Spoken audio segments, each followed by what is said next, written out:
Hey everyone, welcome to another episode. This is JR, founder and CEO of Social Market. My partner, Leon Hitchens, could not join us like usual. He was actually pretty sick today, so I'm going to be taking over another week.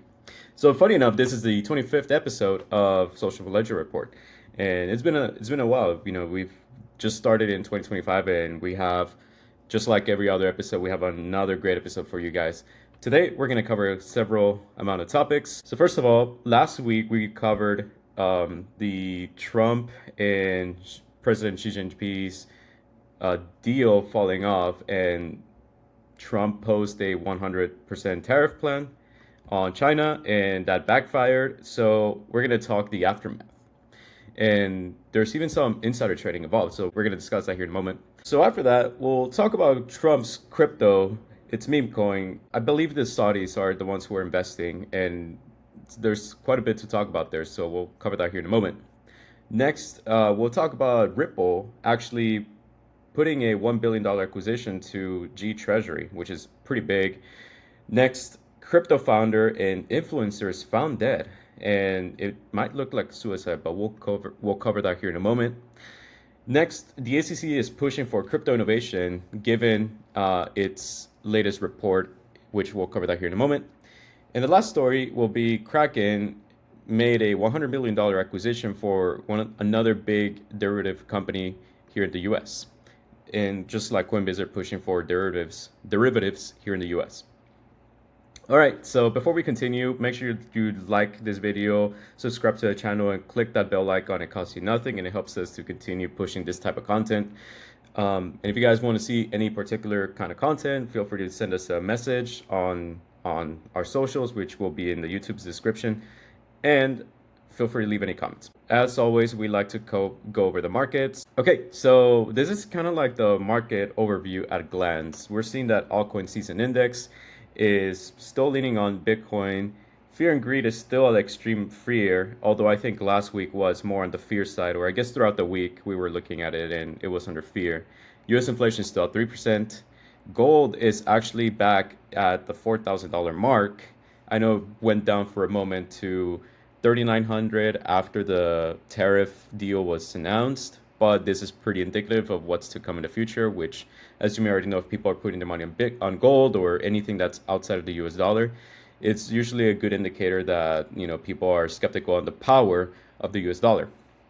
So right now we're seeing gold is at 4,300. Invesco QQQ is right above 600.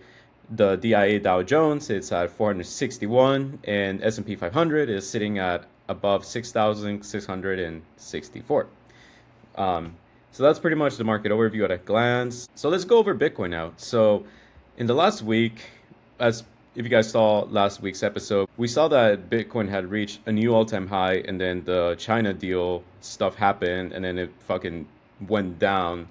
And then it recovered like earlier in the week, but now it's actually below $110,000. So it's at 107,000. So that's pretty much the performance on crypto this week. So let's talk about this historic $19 billion liquidation event that is tied to the Trump deal with China after all the tariff fiasco. So again, last week we covered kind of what happened and what was the origin or the genesis of this new China tariff deal with, both president of the US and China just having issues coming to an agreement. So amid Trump's announcement of the massive tariffs on Chinese goods, triggered the largest single liquidation cascade in crypto history, as you may already know, which already wiped out over $19 billion in positions and affected over 1.6 million traders. So this is from Animoca Brands and TLDR of what went down this week. A sudden US-China tariff announcement caused the largest liquidation in crypto history. You already covered that. $19 billion in market cap wiped out within hours, within exchanges buckling under pressure. Anon trader walks away with $190 million in profits. So this is the subject that we'll go over here. Now, CoffeeZilla released a similar video, which is actually really interesting. It is a much longer video. I recommend you guys look at it. CoffeeZilla is really good at covering those kind of things. But this is from someone else. I've never met this account before, but I saw it. I think it's a good video, so I'll play it here. We just witnessed the biggest liquidation event in crypto history, and it all started with Trump, China, and tariffs. So here's what went down. Trump announced a 100% tariff on China, and markets went absolutely Okay, so this is kind of what we talked about. I don't want to interrupt it. If you guys want to watch the video on your own, you can.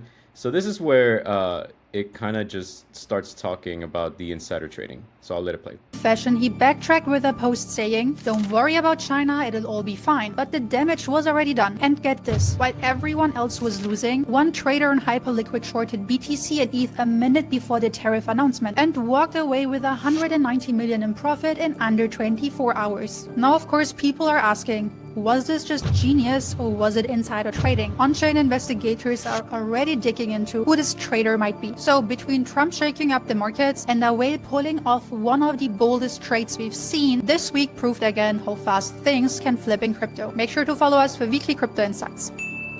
Okay, yeah, so that was the video. So one thing I didn't mention was, and she kind of went over that video, so Binance and Coinbase were actually glitching while this was all happening because a lot of people we were kind of seeing like a very soft bank run, except people were going to exchanges to withdraw their crypto.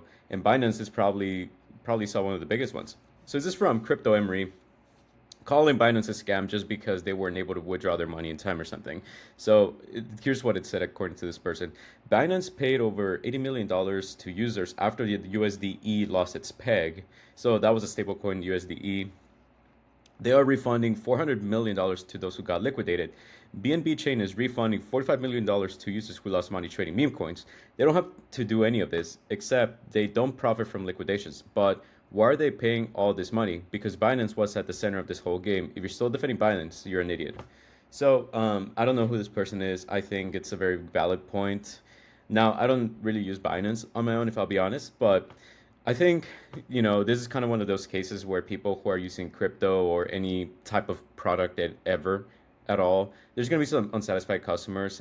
So it is especially tricky with crypto because, you only have a limited time to get ahead of the market. And especially when the entire market is seeing this liquidation and scarcity, or fear, I should say, things are going to get a lot more difficult for some people. In this case, they weren't able to withdraw their money from what it seems. So that was one example. Now, let's go a little bit more into the insider trading. I'm going to try to be as brief as I can on all of these things because we have so much to cover. So on this one, let's go a little bit more into the insider trading of the $190 million. This person, Jock Ma, says, one of the worst days in crypto history happened yesterday. Traders on Twitter lost everything. Over $19 billion were liquidated. Scary times. But one insider made 9 figures on a short position he put in 30 minutes before Trump's tariff announcement. So again, this is a 2-minute video. I'm only going to play like half of it. You can watch the entire clip. We'll put it on the description bio. But you can also watch CoffeeZilla's video, and he actually made another good inside description on this. Let's play the clip.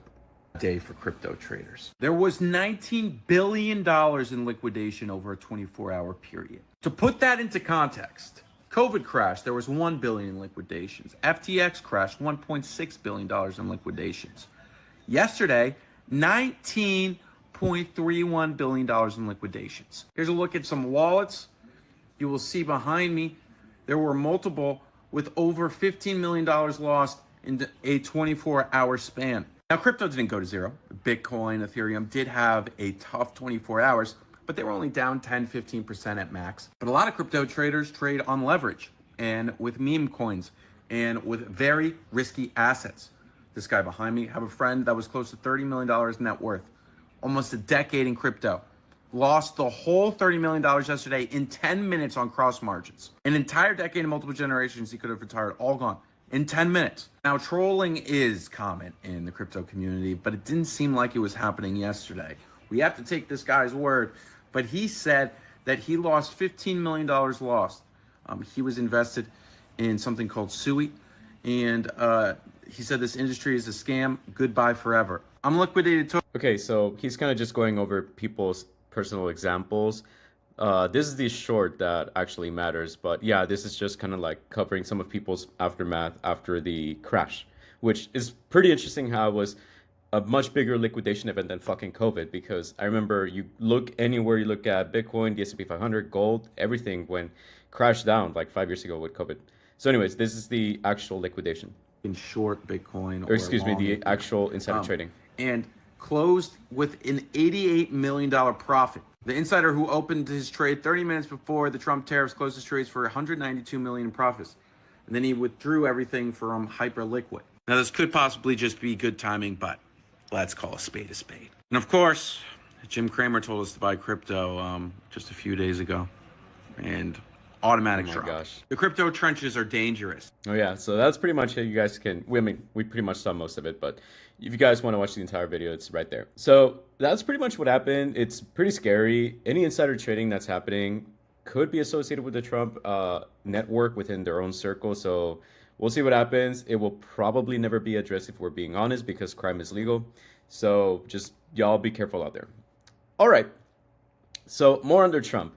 So over the week, there's been some developments. As you already know, he released a meme coin. It's the Trump meme coin. And at some point, maybe during like the summer or like May time, he was actually telling people, hey, if you buy my coin, you're actually going to get, you know, if you hold a certain amount of my coin, you will actually get a dinner with me or something. I don't think he said that himself, but it was like his, you know, some of his friends or people within his circle who were the ones who shared that information. So anyways, political drama heated up with speculation that the Trump administration might pardon former Binance CEO ZZ. So this is from StealthX or StealthX.io. Here's where we talked about it. We just talked about it among other relevant articles. So that's pretty cool. But that's not everything. So this is actually from popular.info, and this is Melanie Darjo. I think that's how you pronounce her name. So this is what's really interesting.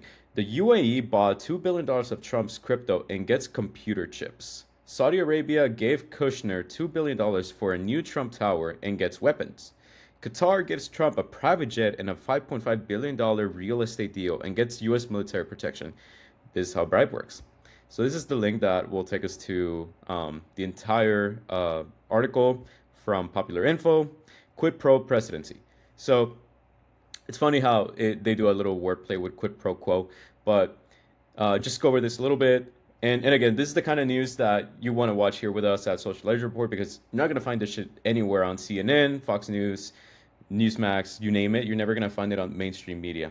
So anyways, nations that have bestowed lavish gifts to President Trump or enriched Trump and his family by striking business deals with Trump-connected companies have later received extraordinary benefits from the Trump administration. The apparent link between personal benefits and official acts has fundamentally changed the nature of the most powerful political office on earth. For example, on May 21st, Qatar gifted the United States government a luxury 747 jet, which originally cost over $400 million for Trump to use as Air Force One. The plane was designed by famed French interior design from Alberto Pino Cabinet and boasts gold-colored walls and gold furnishes reminiscent of the president's opulent home in the Trump Tower. The cabin is decked out with winding staircases, plush carpeting, leather couches, and more. After Trump leaves office, the plane will reportedly be transferred to the Trump Presidential Library, making it available for Trump's personal use. So this is really old news. We've already known this if you've tuned in to just news that have been happening, even covered by some other outlets. But this is what's new. But Trump did not stop there. On October 10th, which was just 8 days ago as of recording of this video, Secretary of Defense Pete Hegseth announced the government will permit Qatar to establish a military presence on U.S. soil. The Qatar government thanked Hegseth for allowing the creation of the Qatar Emery Air Force facility at Mountain Home Air Base in Idaho. The facility will host Qatar F-15 fighter jets and pilots who will train alongside U.S. troops. So I think that's really interesting because we're essentially allowing a foreign government to get in American soil. How is this crypto related? Well, here's the part. In 2024, a few months before Trump won the presidency, the Qatar government was one of two investors in $1.5 billion funding round of the Affinity Partners, an investment firm founded by Trump's son-in-law, Jared Kushner. Although Kushner had pledged not to be involved in policymaking in Trump's second term, he has re-emerged as one of Trump's top foreign policy advisors. Several other countries have replicated Qatar's financial approach to Trump and his family. It has paid off. So, here's the other development. In May, the United Arab Emirates, or UAE, through its state-backed investment fund MGX, purchased $2 billion worth of USD1, a stablecoin issued by Trump-connected crypto firm World Liberty Finance. Stablecoin issuers make money by charging fees for issuing coins and earning interest on assets held in reserve. The $2 billion purchase should generate tens of millions annually for WLF. Trump and his family members own about 38% of the company. So this is what we're kind of talking about. Like, that's the genesis. The genesis, essentially, it's a long article, but the genesis is the Trump presidency is essentially using crypto to get gifts that you normally wouldn't be able to get through being president or holding office. So, I mean, you do what you will with that information. I'm just a journalist here covering everything that may not be available by mainstream media, which again, you should check out our channel and check out our other videos for this kind of content. We'll leave the article here in the description as well for you guys to look at, to kind of just put Trump's matter at rest, because we're really just here to cover the economy and everything that's happening with insiders. I'll leave it at this. From Ash Crypto, breaking. President Trump says China wants to talk. We like talking to China. Okay, excuse me. If I'm quoting Trump, I need to quote him correctly. President Trump says China wants to talk, and we like talking to China. U.S.-China trade deal is inevitable. So this is kind of like the aftermath again of the just the whole issue that happened last week. So I'll go ahead and play this video, and then we'll pretty much move on to the rest of our other stories. And we are in a very strong position because of tariffs. We're in a very powerful position because of the fact that we have tariffs. If we didn't have tariffs, we would be in a very weak position. We would be in a weakened state. But with tariffs, we've made hundreds of billions of dollars, not only from China, but from others. And China wants to talk, and we like talking to China. So we have a very good relationship, and we're going to be meeting in South Korea a couple of weeks. And we are in a very... Great. Yeah, so they're still talking. We'll probably learn something next week amid the government shutdown. So we'll keep you updated for any developments. That was pretty much anything related for Trump for this week's episode, but we still have some more interesting topics that we do want to talk about, and this is more like the business economy side. So now our next story, we'll talk about GTreasury being acquired by Ripple for over $1 billion, which is an insane amount of deal. There's very few companies that ever get the $1 billion status, and just to kind of put things in perspective, every day there's like about 10 to 100 companies being created worldwide.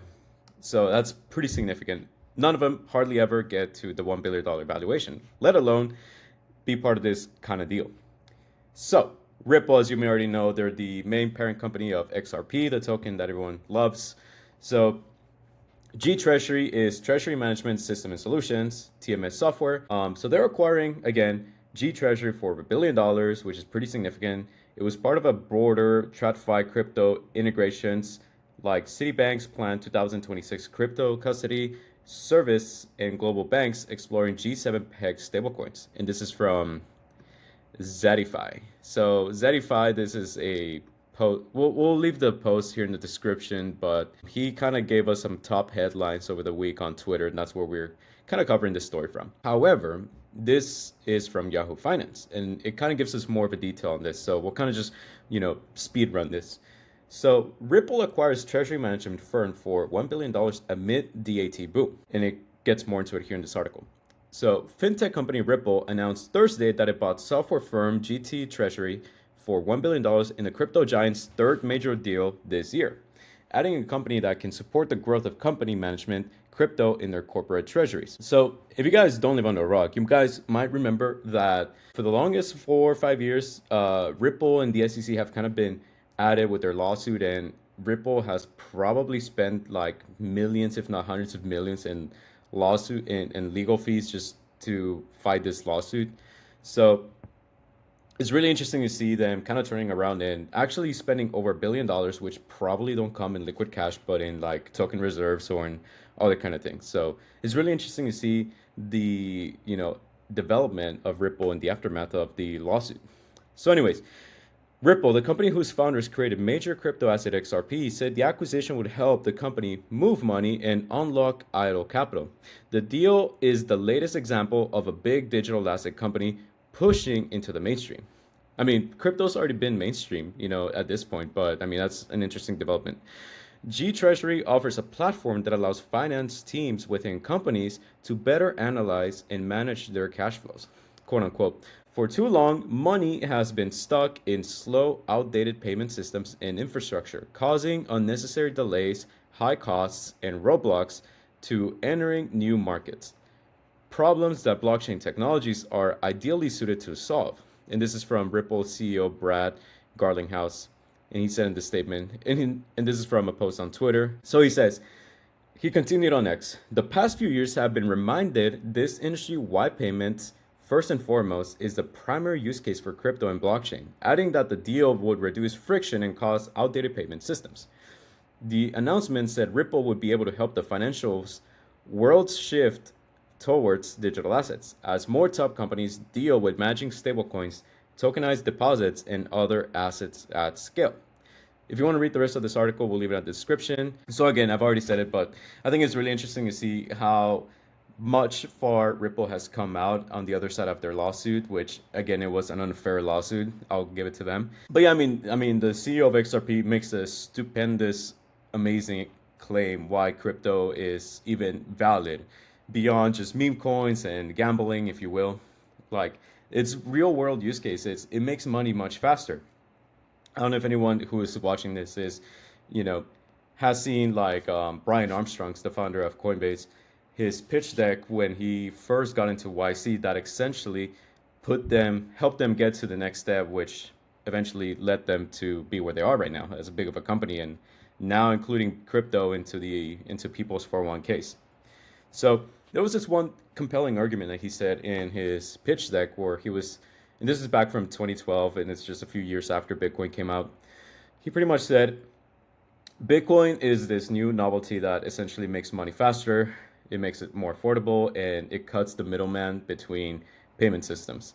Now, it kind of puts Coinbase as a middleman, but they facilitate this technology to be used by common users, because before Coinbase, they essentially, it was really hard to send Bitcoin and to use Bitcoin or to even buy it. But that's just besides the point. Like, this is just the point that I'm trying to get is crypto is widely being used here to accelerate money payments or money financial systems. All right, so that was in any case the latest development with Ripple. Now our next story, this is a more morbid story, but we gotta cover it. So a tragic death of crypto investor Konstantin Galish. A somber story gripped the community. Influencer and investor Konstantin Galish was found dead in his Lamborghini after losing $65 million of investor funds in futures trading amid the market crash, highlighting the mental health toll of crypto's volatility. So this is from a post on Twitter. So this is from Crypto Psalm. He left this comment where he said, bro took his own life after losing $65 million of his investors' funds to futures trading due to Trump tariff announcement on China on October 10th, which, it's very tragic. So more on this is why I will keep saying this. Don't give motivational quotes when the market is red. You don't know what people are going through. We know every dump is an opportunity for new entry. Keep that to yourself and give someone hearts instead. This way you're letting those in laws aware that they are not allowed.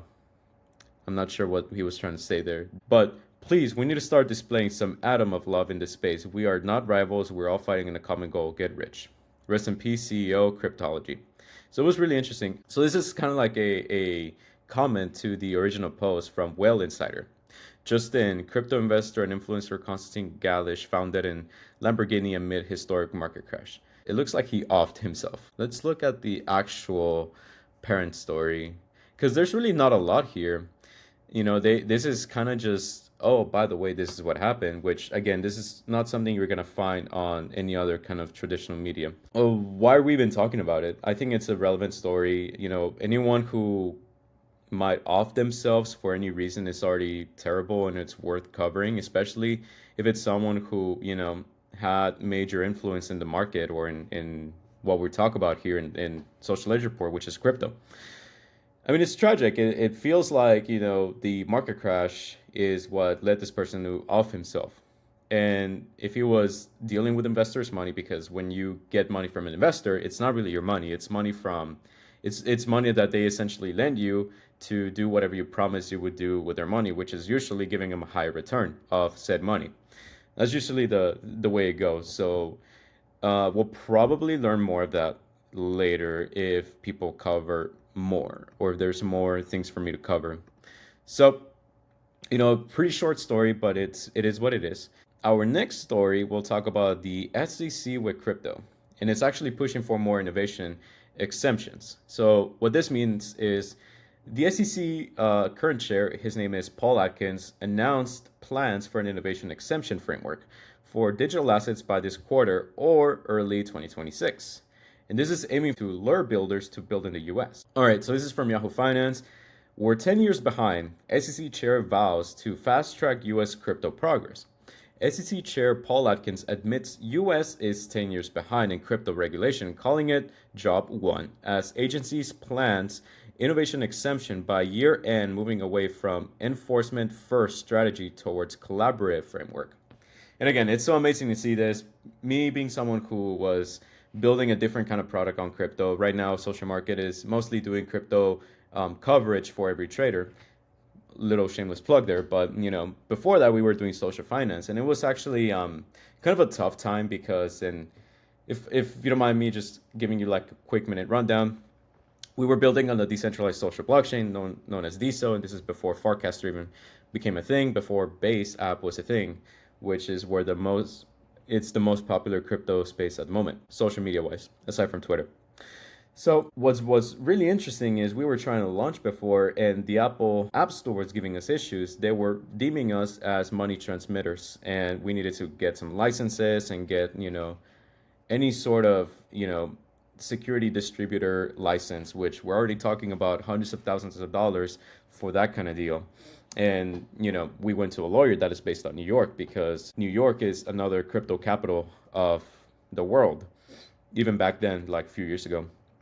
So one thing they tell us is you need to, according to the SEC, you need to file for a money transmitting license. You need to get a KYC, or otherwise known as Know Your Customer, and anti-money laundering licenses and compliances, blah, blah, blah. Obviously, that killed our business, because we were like, okay, we're talking about maybe $1 million every year with like compliance and legal fees. And this lawyer, he was going to make a fat ass check if we were to continue working with him. Which obviously, this was our first startup. We knew nothing about what we needed to know. So obviously that went down to the bottom. And now, we're seeing almost like a day and night cycle of like what kind of compliances we need for small or first time business owners to comply with in the US. Anyways, that was very little, background on what we were doing, but let's actually talk a little bit more on what they're trying to do here for the next 10 years, because it looks like we're 10 years behind. Well, I think they talk about the first 10 years. And we'll leave this article in the description as well. So it looks like this article was from October 16 on Thursday, so just a few days ago. It says, SEC Chair Paul Atkins has acknowledged the US is 10 years behind in crypto regulation and pledges to fast-track crypto progress. According to him, the crypto aspect is our job one, making it a priority for the regulatory body. During the DC FinTech Week event at the Amazon headquarters on Wednesday, Amazon stated that the SEC intends to build a robust framework to bring back industry participants who may have left the country, enabling innovation to flourish. Atkins vows to fast-track U.S. crypto progress. I'd like to say that we're the Securities and Innovation Commission now, he added. And there's a source on YouTube, which again, you can look on this on your own. And I think it's interesting because DC FinTech Week event, and it's right around the timeline where all across the country in the US, we're seeing these startup weeks, these tech weeks, and anything of in between startup and tech kind of just taking place. So I believe this. I think it's really cool. It's these events are a great opportunity for business owners and anyone who wants to dive their feet into getting into business or trying to find a new job, or even to just network with affluential people. I think it's a great opportunity, and I think it's even better for the current chair of the SEC to go to DC in particular and kind of just give this statement, because again, this is day and night difference with what we saw in the last few years with the past chair being Gary Gensler. So and he is absolutely right. We are 10 years behind, because right now it's 2025, and around 2015, one, we saw Ethereum come out. Two, Japan was already on path I think they were one of the first few players, if not the first, where they were giving, clarity and regulation on how to use crypto for everyday user, how to buy crypto in a safe manner, and even passing legislation that enforced consumers and businesses to engage in this kind of business in a safe way that everyone can kind of flourish. So we'll see what happens. They don't really get into any specifics here, so this is where I'm going to stop talking about this. But again, we'll let you guys know if anything develops according to this. That's pretty much most things that we've talked today. Our last story here, we'll talk about Kraken's $100 million acquisition for the U.S. derivatives push. And U.S. derivatives push has actually, in this year, we've seen a vast adoption into different market adoptions for crypto. We have the most pro-crypto legislation and administration ever in this country. And you know what? Crypto is only almost 20 years old. I think it'll be 20 by the time it's 2029 because Bitcoin is the one that essentially kicked everything off. So we now have prediction markets that was pushed by Polymarket, and then Kalshi followed suit. And then, funny enough, Kalshi was backed by YC a few years ago, but they never really got to market until recently because they were first trying to do it with crypto. But, given the last few years, crypto adoption and the way to create a business, it was extremely hard. And I really hope my case kind of makes you understand how hard it was, just money-wise. Polymarket comes in. They're not really within the U.S. They're not allowed to be in the U.S., but they're still in crypto. So people who were in the U.S. could use a VPN to connect to their service. And then, they're vastly crypto-based. And then Kalshi tried to do the same, but they weren't able to. So now they're really just dollar-based, or fiat, if you will. But what I'm trying to say here is, crypto really adopts any market to go tokenize or to go on chain, or as I like to say, on chain for being on the blockchain, because money is just a lot faster, a lot more affordable, or cheaper to move around when it comes to being on a blockchain. But that's just how I feel. That's just how other people feel as well. But let's actually talk about this derivatives push. So this is from Salem, Web3 Salem. He gives a lot of weekly updates as well, and go like his content. It's pretty good. So among these, he talked about Kraken acquiring the CFTC licensed small exchange for $100 million. And it mentions that Kraken is planning on a potential IPO by 2026, which is funny because we covered a social ledger report earlier this year in like April, May time. And Kraken was already by then planning for an IPO, but I guess now it got moved to 2026, so that's kind of interesting development.